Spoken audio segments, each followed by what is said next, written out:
Julgo que a apresentadora será melhor. Milena, faz favor. Muito bem, muito obrigada. Boa tarde a todos. Cumprimento, para além do público, de forma muito especial, a autora. Permita-me chamar-lhe Joana. A Joana, é um enorme gosto estar aqui. António, é um prazer conhecê-lo e muito obrigada à Unicef, na pessoa aqui, a Adelino Vaz Pinto, por esta oportunidade. Obrigada por terem vindo também. Eu vou ser breve, não quero ser maçadora e muito menos entrar em juridiquês de todo. Eu quero fazer uma apresentação que mostre o que esta obra é, mas não é uma apresentação que vá dissecar tudo o que aqui está e que é muito. Eu vou começar por dizer, eu já disse isto à doutora Joana, e vou repetir, o livro está muito bonito. O livro está muito bonito. Não é o único que eu conheço e que já tive a oportunidade de folhear da Gesto Legal, mas de facto a Gesto Legal faz isto muito bem. E é muito honesto, é muito sincero isto que lhe digo. Relativamente à obra, eu vou começar por aquilo que até tinha deixado para o fim, mas vou dizer isto no princípio. Eu conheço a autora deste livro há já bastantes anos, eu acho que há mais de 10. Nós conhecemos-nos quando a Joana foi fazer um curso de pós-graduação em Coimbra, em que eu lecionava na altura, e ela apresentou um trabalho de avaliação que deu nas vistas e que acabou por se transformar também em um pequeno livrinho, numa pequena publicação, que eu na altura também tive o gosto de apoiar e que prefaciei. E desde aí, isso foi um início de um caminho, ou pelo menos um marco num caminho que tem vindo a ser, porque eu tenho acompanhado, ainda que às vezes longínquamente, mas um caminho que tem vindo a ser um caminho muito sólido do ponto de vista da investigação jurídica, mas sobretudo um caminho muito bonito, porque tem sido um caminho humanista. Acho que posso dizer isto. As opções profissionais e pessoais que a doutora Joana tem adotado são reveladoras não só de uma grande solidez científica, mas de uma grande honestidade e de um grande humanismo. E por essas razões eu não podia deixar de estar aqui. Falta dizer que neste percurso que ela tem traçado, eu estive também num outro momento importante, que foi a defesa desta obra, quando ainda tinha a forma de uma tese policopiada. A defesa desta tese foi um momento que acompanhei, porque fiz parte do júri e, portanto, tomei parte ativa, e foi com um enorme orgulho que assisti a esse momento em que a autora deste livro adquiriu o grau de doutora em Direito. Portanto, muitos parabéns e muitas felicidades. É mesmo com grande prazer que estou aqui uma vez mais a participar ativamente em mais um degrau deste percurso. Aquilo que aqui está é, além de um livro bonito, é o produto de uma investigação jurídica, naturalmente. É uma tese, com tudo o que isso significa, é uma reflexão com a mobilização do que já se disse a propósito do tema, e é também e tem também uma grande dose de pensamento próprio, de digestão própria disso tudo que já se disse e que já se escreveu na doutrina, na jurisprudência, no âmbito das instituições sobre este tema. Tem uma grande dose de pensamento próprio e, portanto, a autora traz-nos mais do que aquilo que já tínhamos acerca deste tema. E qual é o tema? Como o título sugere, de resto, a tutela no contexto laboral da pessoa com deficiência. E, em particular, uma dimensão, eu diria, central desse tema e do imperativo de não discriminação da pessoa com deficiência, que é a adaptação das condições de trabalho, do posto de trabalho, como aqui se diz, às particularidades dessa pessoa que se apresenta como uma pessoa com deficiência. Uma acessão muito ampla, como é a acessão correta desta palavra de deficiência. E porque trata deste tema, esta obra é mais do que uma investigação jurídica, é um exercício de cidadania. É um exercício de cidadania porque ajuda a dar voz a quem não a tem. E, portanto, é um símbolo, uma vez mais, deste percurso de grande generosidade que a doutora Joana Neto tem feito no direito e na dimensão social que o direito também tem.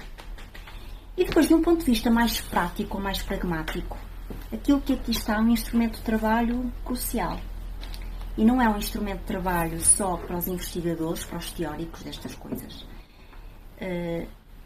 como eu.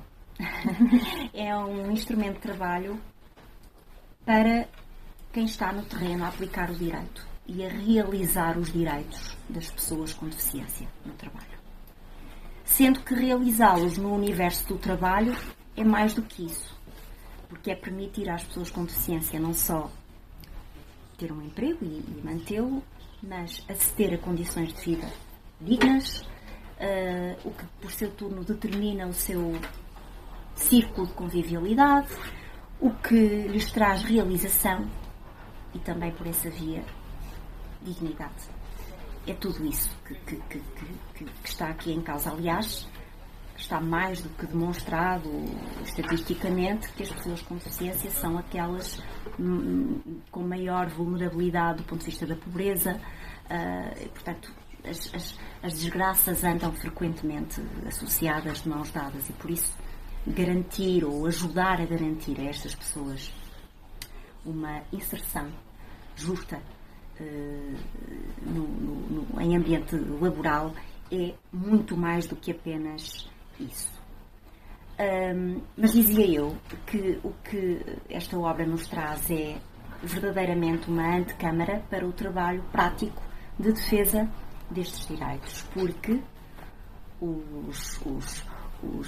enfim, titulares de cargos ou apenas associados de entidades representativas destas pessoas, os juristas, os advogados, os procuradores do Ministério Público que apresentem designadamente em tribunal reivindicações destinadas à tutela ou à satisfação dos direitos destas pessoas, vão contar com uma preciosa ajuda através deste livro.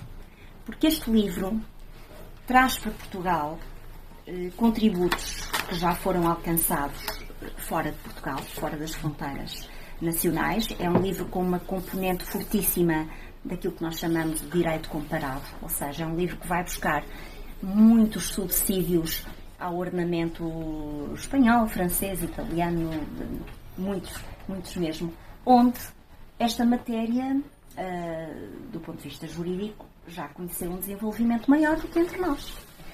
A jurisprudência, a doutrina, a doutora Joana dialoga com quem já trabalhou nisto e traz esses contributos, essas experiências para cá.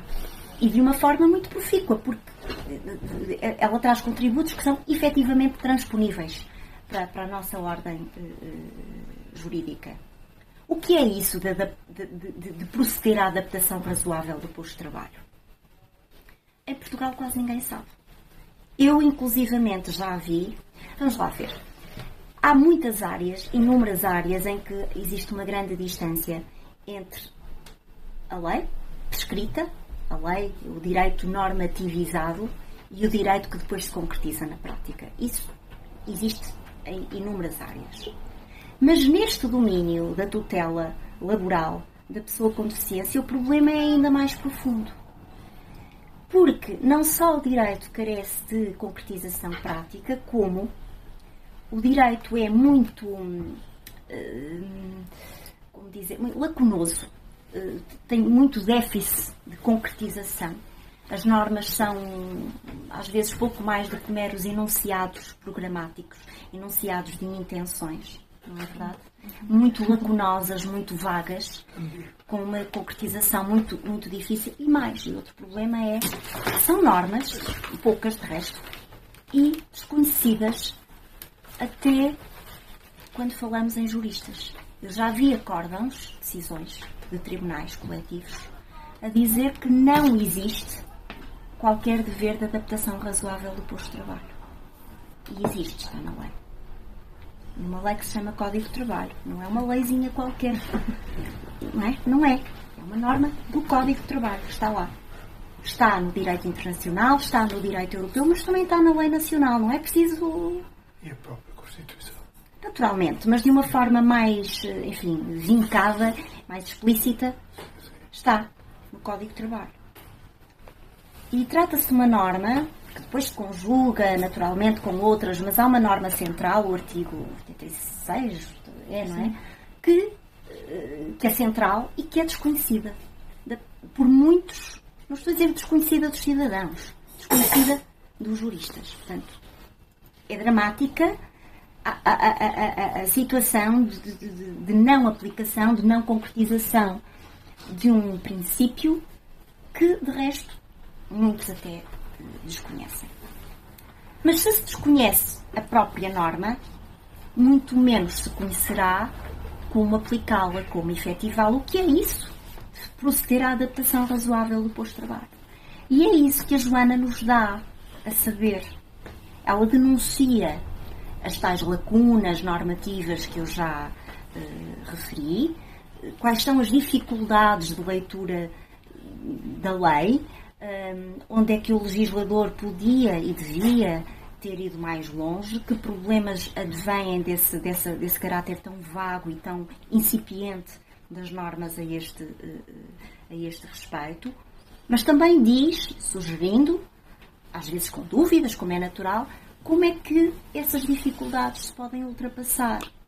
E aí é que entram os contributos muito valiosos que são colhidos nas experiências de outros ordenamentos jurídicos, com normas muito parecidas com a nossa, até porque trata-se de um conjunto de normas, aquelas que existem entre nós, que advêm do direito internacional e europeu, e tal como advêm para nós, também advêm para países próximos. E, portanto, encontramos aqui contributos desses ordenamentos jurídicos próximos do nosso e que podem ajudar sobremaneira a que nós saibamos, a que os juristas saibam, como, de facto, concretizar o imperativo que existe de adaptar o posto de trabalho à pessoa com deficiência. E isso pode ser muita coisa e nem sempre custa dinheiro. Porque adaptar o posto de trabalho à pessoa com deficiência nem sempre significa alargar passagens para as cadeiras de rodas ou construir rampas. Às vezes não tem nada a ver com isso, até porque a deficiência não é só isso. Pode ser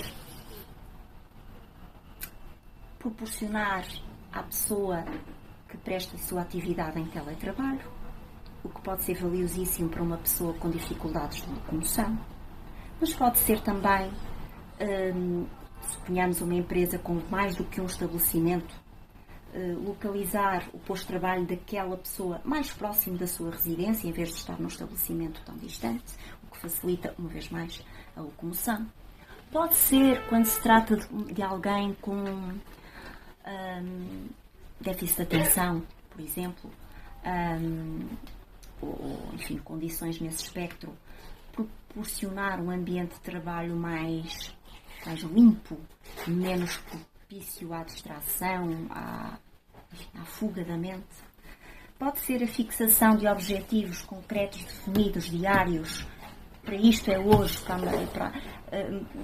para hoje é isto, perdão, para amanhã é aquilo, em vez de objetivos complexos e que levassem eventualmente ao risco de a pessoa se perder. Pode ser disponibilizar um programa no computador que seja apto a pessoas que não veem, cegas. Pode ser tanta coisa, pode ser mesmo muita coisa. Pode ser ajustar o horário de trabalho, proporcionando mais pausas, pode ser abrandar o ritmo. Podem ser soluções que até porventura levam a uma diminuição do rendimento da pessoa, como a transição de um horário completo para um horário a tempo parcial, mas que apesar de tudo mantém a pessoa a trabalhar. Não a relegam para o plano da marginalidade, aqui dito, enfim, no melhor dos sentidos, para o plano dos laterais, dos que não estão entre nós. E isto pode de facto fazer a diferença. Portanto, em síntese, nós temos uma norma basilar, uma verdadeira derivação da ideia de dignidade e da ideia de igualdade, que é esta.